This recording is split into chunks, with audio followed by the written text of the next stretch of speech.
여러분 오늘 말씀 나눌 수 있어서 너무 좋습니다. 우리 교회라는 주제를 가지고 같이 계속해서 올 한 해 함께 살펴보며 또 하나님의 마음을 알게 됩니다.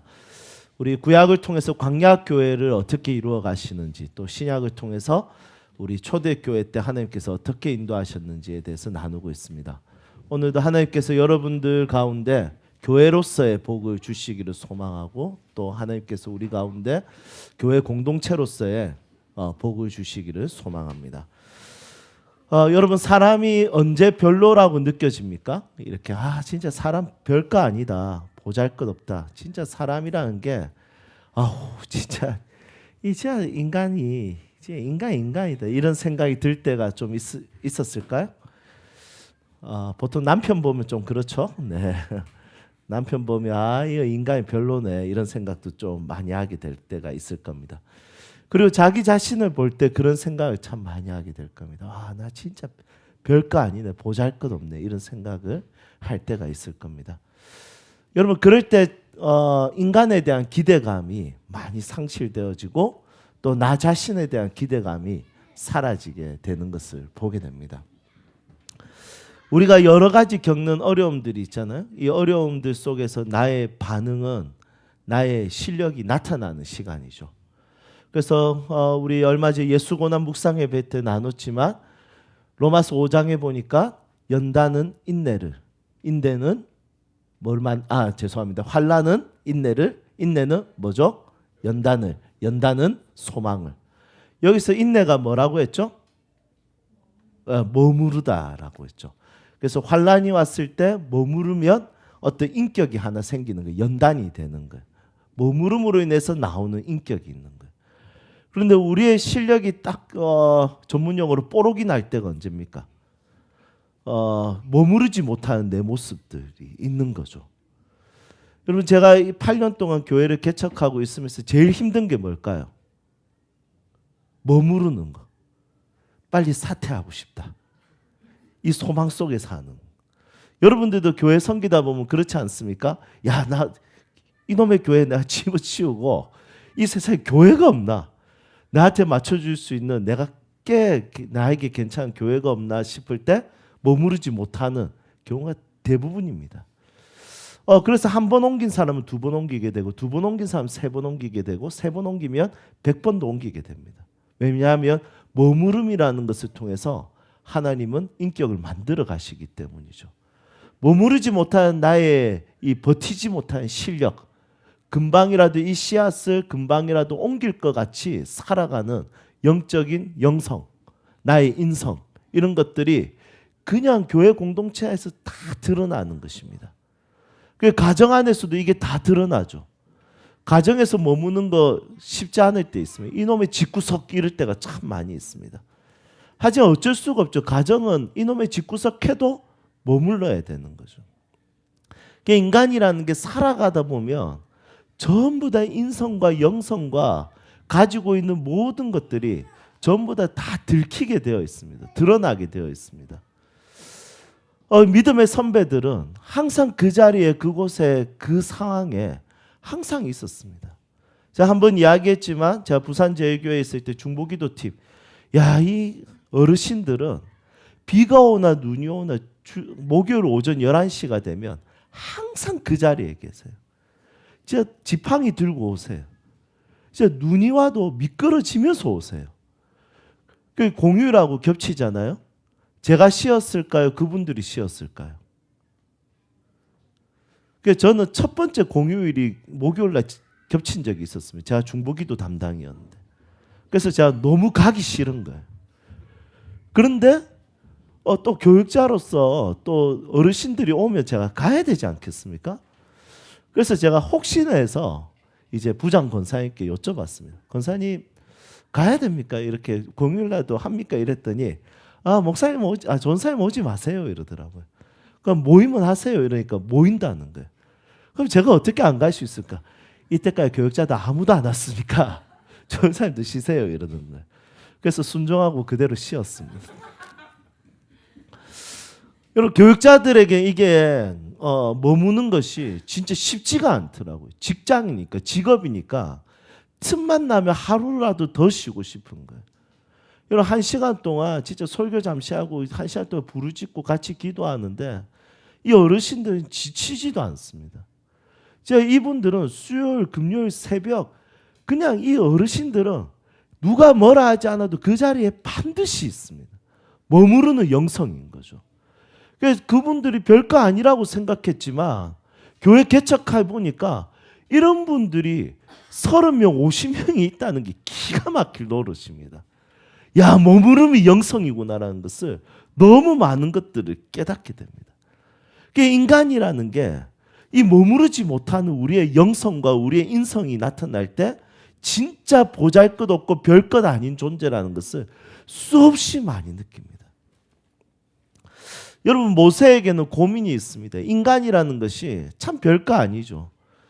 정말 이 240만 명의 이 이스라엘 백성들을 구출했지만 이 모세조차도 정말 별거 아닙니다. 첫 시작은 고민으로 가득합니다. 모세의 고민은 무엇입니까? 첫 번째는 바로 왕과의 만남에 대해서 고민이 됩니다. 두 번째는 이스라엘 백성들을 설득하는 부분에 있어서 고민이 됩니다. 그것 때문에 못하겠다는 거예요. 이 두 가지 고민 때문에. 아, 나 진짜 못하겠습니다. 이렇게 이야기하는 거예요. 아무리 영적 지도자로 탁월한 사람이라도 모세라도 첫 시작이 어떠냐면 하나님이 보내시는 그곳에 머물거나 그 자리를 섬기거나 그 자리를 감당하는 것에 있어서 별거 아닙니다. 여러분 인간이라는 것이 그런 존재입니다. 여러분 옆에 있는 사람 보십시오. 여러분 머무르지 못한다고 해서 너무 뭐라 하지 마십시오. 여러분 담임 목사님 너무 뭐라 하지 마십시오. 여러분 저도 여러분들 너무 뭐라 하지 않겠습니다. 인간이라는 게 그런 존재입니다. 인간이라는 게 진짜 별거 아닌 존재입니다. 여러분 원래 그런 존재입니다. 원래 죄인입니다. 원래 부족합니다. 원래 모세와 같습니다. 대단한 영적 지도자도 이렇게 시작한 것을 보면 진짜 인간에 대해서 기대할 것이 별로 없습니다. 여러분 모세도 별거 아닌 것처럼 정말 이 모세의 고민 속에 보면 두 가지 종류로 해석할 수 있습니다. 바로 왕은 어떤 사람입니까? 강자 이렇게 해석할 수 있습니다. 그렇다면 이 이스라엘 백성들을 어떻게 볼 수 있습니까? 약자 이렇게 볼 수 있습니다. 이 모세가 이제 고민 속에서 만나야 되는 이 두 사람은 이 두 영역은 강자와 약자였습니다. 하나님께서 모세를 통해서 하나님의 그림을 그들에게 보여주고 싶어 했습니다. 그런데 강자는 강자 나름대로 그 그림을 받아들이지 않고요. 약자는 약자 나름대로 그 그림을 거부합니다. 그러니까 모세가 고민이 되는 거죠. 여러분 모세도 진짜 별거 아니고 모세도 진짜 하나님의 그림을 완성시키기에는 정말 보잘것없었지만 정말 강자, 힘을 가진 자, 이 강자에게도 정말 쿨하지 못합니다. 나 이스라엘 백성들 보내지 않을 거야. 내가 왕이야. 나에게 그림이 있어. 하나님의 그림 그런 거 다 필요 없어. 내가 강자인데 나 말고 누가 하겠어? 이렇게 이야기하는 거예요. 이스라엘 백성들은 이스라엘 백성 나름대로 너무 약한 거예요. 하나님 그림 보여주니까 우리가 어떻게? 우리는 노예인데 우리가 할 수 있겠다고 생각해? 아, 모세 말도 안 돼. 우리가 400년 이상을 우리가 노예로 지냈는데 우리가 어떻게 하나님의 그림은 하나님의 그림일 뿐이지 우리가 그 그림을 이루기에는 여기서 우리가 어떻게 탈출하겠단 말이야. 우리 할 수 없어. 모세가 소개하려는 그림을 강자들도 받아들이지 않을 것 같고 약자들도 받아들이지 않을 것 같은 거예요. 여러분 인간이라는 것이 이런 존재입니다. 바로왕은 너무 강해서 설득이 어렵고요. 이스라엘 백성들은 너무 약해서 설득이 어려운 거죠. 우리의 모습하고 똑같지 않습니까? 어떤 사람은 너무 강하니까 하나님의 그림이 거부당합니다. 자기 생각이 뚜렷합니다. 자기의 그림이 뚜렷합니다. 그러니까 하나님께서 아무리 좋은 그림을 보여주고 멋있는 그림을 보여줘도 그거 별거 아니라는 거예요. 지금 내 그림이 중요한 거예요. 내 생각이 중요한 거예요. 내가 가지고 있는 기준이 중요한 거예요. 그것 빼고는 모든 그림은 그게 설령 하나님의 그림이라 할지라도 그 별거 아닌 거예요. 여러분, 저는 제 주변에 지금 그림이 강한 사람들을 너무 많이 만나고 있어요. 그 중에 한 사람이 이한결이에요. 이 자식은 그림이 너무 강한 거예요. 너무 그림이 강하니까 하나님의 그림이고 아빠의 그림이고 엄마의 그림이고 다 필요 없는 거예요. 그래서 자기가 가지고 있는 그 그림을 이루고 싶은 거예요. 그 그림을 이루기 위해서 너무 열심히 합니다. 어제도 막 마트 가가지고 자기 만들 빵을 재료를 그냥 다 사와가지고 집에 엉망진창으로 막. 그런 모습도 너무 좋습니다. 그런데 아빠가 보여주는 그림, 엄마가 보여주는 그림 아무 관심이 없습니다. 하나님이 보여주는 그림 아무 관심이 없습니다. 여러분, 저는 이 강자들의 가지고 있는 이 그림, 이 가지고 있는 기준, 이것이 나타날 때 정말 하나님의 그림이 찬밥 취급을 당하는 것을 너무 많이 보게 됩니다. 여러분, 여기에 우리는 믿음이 강한 자들도 있고 믿음이 약한 자들도 있습니다. 여러분, 믿음이 강한 자가 진짜 믿음이 강할까요? 믿음이 강한 것은 하나님의 그림을 잘 받아들이고 자기의 그림을 내려놓는 사람들이 정말 믿음이 강한 사람인데, 여러분, 자기는 믿음이 강한 것처럼 말하지만 하나님의 그림을 하나도 받아들이지 않습니다. 자기의 기준과 자기의 그림이 제일 중요합니다. 모세는 이 바로 왕 앞에서 이 강한 그림을 가지고, 자기만의 그림을 가지고 있는 현대 과학과 그리고 문화와 그리고 가지고 있는 신적 권위에 대해서 자기가 뚜렷하게 내가 전부야라고 말하는, 내가 신이라고 말하는 이 바로 왕 앞에 서는 것이 진짜 큰 고민이었습니다. 그런데 우리가 집중해야 될 것은 9절 말씀인 것 같습니다. 약자는 왜 그림을 대체 못 받아들이는가? 자, 9절 우리 같이 읽어보겠습니다. 함께 읽겠습니다.